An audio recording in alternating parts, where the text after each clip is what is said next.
নমস্কাৰ ডিজিটেল শিক্ষা YouTube family ফালৰ পৰা আপোনালোক সকলোকে পুনৰবাৰ স্বাগতম জনাইছোঁ। ছ'চিয়েল ষ্টাডিজৰ অন্য এটা পাৰ্ট আৰম্ভ কৰিবলৈ লৈছোঁ। এই পাৰ্টটোৰ প্ৰথম যিটো কুৱেশ্যন, সেই কুৱেশ্যনটো হৈছে ভাৰতৰ সৰ্বাধিক ধঁপাত উৎপাদনকাৰী ৰাজ্য কোনখন হয়? উৰিষ্যা, অন্ধ্ৰপ্ৰদেশ, মধ্যপ্ৰদেশ নে উত্তৰ প্ৰদেশ? যদি আপোনালোকে এনচাৰটো জানে তেন্তে আগতীয়াকৈ কমেণ্ট কৰিব নাপাহৰিব। আৰু যি ADRE 2.0 হওক বা অসম ষ্টেটৰ যিকোনো এক্সামৰ কাৰণে যিহেতু ছ'চিয়েল ষ্টাডিজটো নতুনকৈ চিলেবাছত এড কৰিছে, চ' ইয়াৰ পৰা এপ্ৰক্সিমেট 60 to 70% অহা চান্স আছে। চ' ইয়াৰ যিটো কাৰেক্ট এনচাৰ সেইটো যদি চাবলৈ যাওঁ, অপশ্যন বি অন্ধ্ৰপ্ৰদেশ হৈছে ধঁপাত উৎপাদনকাৰীৰ ভিতৰত অধিক পৰিমাণে উৎপাদন কৰে। নেক্সট হ'ল তলৰ কোনখন মালভূমিক খনি প্ৰধান অঞ্চল হিচাপে বিশ্ববিখ্যাত? কোনখন মালভূমিক খনি প্ৰধান? শ্বিলং, মালৱা, ছুটনাগপুৰ নে দক্ষিণাত্য? আৰু ইয়াৰ যদি চাবলৈ যাওঁ যিকেইটা অপশ্যনকেইটাৰ ভিতৰত যিটো কাৰেক্ট এনচাৰ, অপশ্যন চিটো correct answer, Chotanagpur. Next question হ'ল 3 নম্বৰটো হৈছে ভাৰতৰ কোনখন ৰাজ্যক মছলাৰ উদ্যান বুলি কোৱা হয়? কেৰেলা, অসম, কৰ্ণাটক নে হিমাচল প্ৰদেশ? ইয়াত যদি চাবলৈ যাওঁ তেন্তে ইয়াৰ যিটো কাৰেক্ট এনচাৰ, অপশ্যন এ কেৰেলা কোৱা হয় মছলাৰ। নেক্সট কুৱেশ্যনটো হ'ল ভাৰত মহাসাগৰত থকা বৃহত্তম দ্বীপটো কি হয়?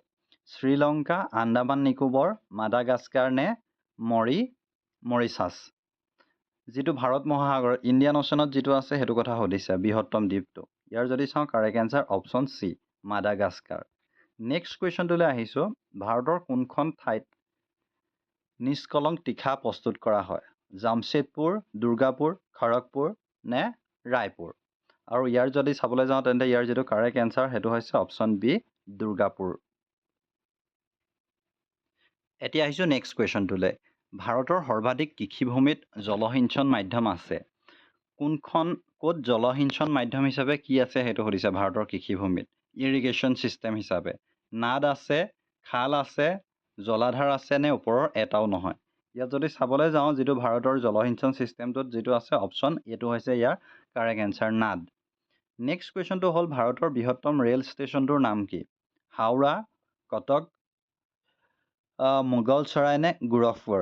ADRE আপোনালোকে গ্ৰেড 4 এক্সাম বা গ্ৰেড 3 তেনেকুৱা ধৰণৰ অহা কুৱেশ্যন দেখা পাব, যিহেতু কৈছে যে 60% GK বা ছ'চিয়েল ষ্টাডিজৰ পৰা আহিব ইতিমধ্যে নতুন চিলেবাছ যদি চাইছে। চ' এইখিনি কুৱেশ্যনে আপোনালোকক বহুত পৰিমাণে হেল্পফুল কৰিব। ইয়াৰ যিটো কাৰেক্ট এনচাৰ সেইটো হৈছে অপশ্যন চি। নেক্সট এনেই চাবলৈ গ'লে খড়গপুৰটো আটাইতকৈ ডাঙৰ ষ্টেচন হয়। অপশ্যনৰ ভিতৰত যদি চাবলৈ যায় খড়গপুৰ হয় ইয়াৰ কাৰেক্ট এনচাৰ। নেক্সট কুৱেশ্যন হ'ল ভাক্ৰা নাংগাল বান্ধ কোন নদীত নিৰ্মাণ কৰা হৈছিলে? চেনাব, সুতলেজ, ৰবি নে যমুনা? চ' একচুৱেলি বান্ধৰ কুৱেশ্যন, ডেমৰ কুৱেশ্যন প্ৰায় অহা দেখা যায়। এটা নহয় এটা কুৱেশ্যন অসম পুলিচৰ SI হওক বা যিকোনো এক্সামত অহা দেখা যায়। ইয়াত যদি আমি চাবলৈ যাওঁ তেন্তে ভাক্ৰা নাংগাল ডেমটো ক'ত নিৰ্মাণ কৰা হৈছে সেইটো কথা হৈছে অপশ্যন বি, সুতলেজৰ ওপৰত নিৰ্মাণ কৰা হৈছে। নেক্সট কুৱেশ্যনটো হ'ল ভাৰতৰ খনিত সঞ্চিত লো আকৰৰ পৰিমাণ কিমান? 1757 কোটি টন, 1746 কোটি টন, 1786 কোটি টন নে 1690 কোটি টন? সেইটো কথা সুধিছে। এই অপশ্যন গোটেই চাৰিটাৰ ভিতৰত যদি চাবলৈ যাওঁ তেন্তে কাৰেক্ট এনচাৰটো হ'ব অপশ্যন এ 1757 কোটি টন। আৰু কুৱেশ্যনবিলাক অসমীয়াত দেখি আপোনালোকে এইটো নাভাবিব যে ইংলিছত নাহিব নি। চ' কুৱেশ্যন ইংলিছ অসমীয়া দুইটাতে আহিব, যিহেতু ইতিমধ্যে কৈছে যে ইংলিছ অসমীয়া দুইটা মিডিয়ামতে আহিব। আৰু যদি আপোনালোকে এক্সামৰ নতুন ডেটটো পোৱা নাই তেন্তে কমেণ্ট কৰিব, নতুন ডেট ইতিমধ্যে আহি গৈছে। নেক্সট কুৱেশ্যনটো হ'ল অসমত ব্ৰহ্মপুত্ৰ উপত্যকাৰ দৈৰ্ঘ্য কিমান সুধিছে? 620 কিলোমিটাৰ, 720 কিলোমিটাৰ, 520 কিলোমিটাৰ নে 580 কিলোমিটাৰ? ব্ৰহ্মপুত্ৰ উপত্যকাৰ দৈৰ্ঘ্য যদি চাবলৈ যাওঁ তেন্তে অপশ্যন বিটো কাৰেক্ট এনচাৰ, 720 কিলোমিটাৰ। নেক্সট কুৱেশ্যনটো হৈছে অসমৰ বৃহত্তম জিলাখনৰ নাম কি? মাটিকালিৰ ক্ষেত্ৰত সুধিছে কাৰ্বি আংলং, কামৰূপ গ্ৰাম্য, দৰং নে যোৰহাট? বৃহত্তম জিলাও যদি আমি চাবলৈ যাওঁ তেন্তে মাটিকালিৰ হিচাপত কাৰ্বি আংলংখন হয়। বাকী জনসংখ্যাৰ হিচাপত কোনখন হয় সেইটো আপোনালোকে গম পায়ে, সেইটো আপোনালোকে যদি জানে তেন্তে কমেণ্ট কৰিব নাপাহৰিব। নেক্সট কুৱেশ্যনটো হ'ল কাছাৰ জিলা আৰু ত্ৰিপুৰা ৰাজ্যৰ সীমাত থকা নদীখনৰ নাম কি? কাছাৰ জিলা আৰু ত্ৰিপুৰা ৰাজ্যৰ সীমাত থকা জিৰি, চিৰি, মধুৰা নে জাতিংগা সেইটো সুধিছে। আৰু ইয়াৰ যিটো কাৰেক্ট এনচাৰ অপশ্যন এইটো হৈছে ইয়াৰ কাৰেক্ট এনচাৰ। নেক্সট কুৱেশ্যনটো আহিলে অসমৰ তেল শোধনাগাৰ থকা ঠাইসমূহৰ নাম হ'ল। একচুৱেলি ইয়াত দি থোৱা আছে কোন চাৰিটাৰ ভিতৰত কোনটো কাৰেক্ট হয় সেইটো সুধিছে। ক'ত ক'ত আছে? ডিগবৈত আছে তেল শোধনাগাৰ, লিডুত যদি চাওঁ তেন্তে লিডুত নাই, মাৰ্ঘেৰিটাত নাই, চ' অপশ্যন বিটো যদি চাবলৈ যাওঁ তেন্তে ডিগবৈত আছে, বঙাইগাঁৱত আছে, লিডুত নাই। 3 নম্বৰটো যদি চাবলৈ যাওঁ ডিগবৈত আছে, নুনমাটিত আছে, বঙাইগাঁৱত আছে আৰু নুমলীগড়ত আছে।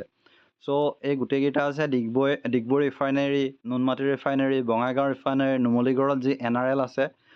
এই অপশ্যন যদি চাবলৈ যাওঁ অপশ্যন চিটো ইয়াৰ কাৰেক্ট এনচাৰ। নেক্সট কুৱেশ্যনটোলৈ আহিলে অসমৰ সৰ্বাধিক ৰেচম উৎপাদনকাৰী জিলাখনৰ নাম কি? সৰ্বাধিক ৰেচম তিনিচুকীয়া, ডিব্ৰুগড়, যোৰহাট নে ধেমাজি? আৰু ইয়াৰ কাৰেক্ট এনচাৰ অপশ্যন জি, ধেমাজিত সৰ্বাধিক পৰিমাণৰ ৰেচম উৎপাদন কৰা হয়। নেক্সট কুৱেশ্যনটো হ'ল ব্ৰহ্মপুত্ৰৰ ওপৰত নৰনাৰায়ণ সেতুৱে কোন দুখন জিলাক সংযোগ কৰিছে? এই কুৱেশ্যনটো প্ৰায় অহা দেখা যায়, এনেই ইজি দৰে লাগিলেও প্ৰায় কুৱেশ্যনটো অহা দেখা যায়। বঙাইগাঁও আৰু গোৱালপাৰাক, ধুবুৰী আৰু গোৱালপাৰাক, বঙাইগাঁও আৰু ধুবুৰীক, কোকৰাঝাৰ আৰু ধুবুৰী। ইয়াৰ যিটো কাৰেক্ট এনচাৰ অপশ্যন এটো হৈছে ইয়াৰ কাৰেক্ট এনচাৰ। একচুৱেলি এইটো আহিব বুলি কোৱা নাই, কিন্তু বৰ্তমান অসমত যিমানখিনি দলং আছে এতিয়া ধলা শদিয়া দলংখনে কোন দুখন কোন দুখন জিলা সংযোগ কৰিছে বা একত্ৰিত কৰিছে তেনেকুৱা ধৰণৰ সুধিব পাৰে। ধলা শদিয়াখনে বা বগীবিলখনে। চ' এইখিনি কুৱেশ্যন আপোনালোকে পৰাপক্ষত গোটেই ৰিভাৰৰ ওপৰত গোটেই কুৱেশ্যনখিনি চাবলৈ চেষ্টা কৰিব। নেক্সট কুৱেশ্যনটো হৈছে গুৱাহাটীৰ চাহ নিলাম কেন্দ্ৰ টি অকশ্যন চেণ্টাৰটো কিমান চনত স্থাপন কৰা হৈছিল? 1960, 1970, 1974 নে 1976? সেইটো কথা সুধিছে। এইটো আমি প্ৰায়ে জানো। ইয়াৰ যিটো কাৰেক্ট এনচাৰ অপশ্যন বিটো হৈছে ইয়াৰ কাৰেক্ট এনচাৰ। কিন্তু ইয়াৰ পৰা মেইন যিটো চাহটো আহে সেইটো কি হয় সেইটো আপোনালোকক সুধিব পাৰে। মেইনলি ইয়াত CTCটো বহুত ফেমাছ হয় আৰু CTC ফুল ফৰ্ম কি সেইখিনিও সুধিব পাৰে। চ' আপোনালোকে পৰাপক্ষত সেইখিনি কুৱেশ্যন চাব। নেক্সট যদি চাবলৈ যাওঁ কাজিৰঙা ৰাষ্ট্ৰীয় উদ্যানক কিমান চনত বিশ্ব ঐতিহ্য স্থান হিচাপে ঘোষণা কৰা হৈছিলে? চ' এইটো এক ইজি কুৱেশ্যনে হয়। 1985, 1986, 1987 নে 1989? আৰু এইটো আমি সকলোৱে জানো 1985। আৰু একেলগে দুখনক কৰিছিলে কাজিৰঙা আৰু মানাস। নেক্সট কুৱেশ্যনটো হ'ল 38 নং ৰাষ্ট্ৰীয় ঘাইপথে কোন দুখন ঠাইক সংযোগ কৰিছে? চ' একচুৱেলি হাইৱে কুৱেশ্যন হয় একচুৱেলি ৰাষ্ট্ৰীয় ঘাইপথৰ। তিনিচুকীয়া আৰু ডাঙৰি, নিউ বঙাইগাঁও আৰু যোগীঘোপা, শিলচৰ আৰু জিৰিবাম নে মাকুম আৰু লেখাপানী হয়? মাকুম আৰু লেখাপানী।